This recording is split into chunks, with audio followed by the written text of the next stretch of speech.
Ikaw ang paksa ng aking tula.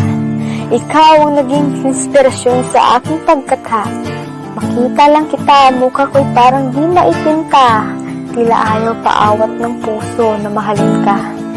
Katulad ng isang tula na hindi pwedeng ibenta kasi walang kwenta. Parang ikaw mahal kita pero para sa iyo wala akong halaga.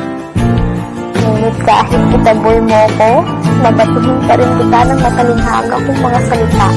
Kahit baliwalain mo ko, itatanama ko pa rin sa iyo ang estela ng aking pag-aalaga.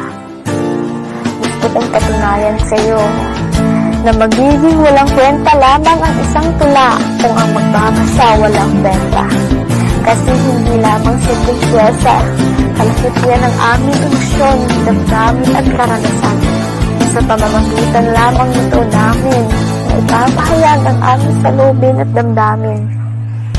Oo, alam ko, ng isang manunulat, hindi pwedeng ang isang tula na hindi tugma.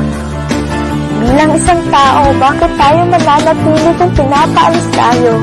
Sa simpleng salita, hindi lahat ng minamahal magmamahal at hindi lahat ng kakalimutan bawal ng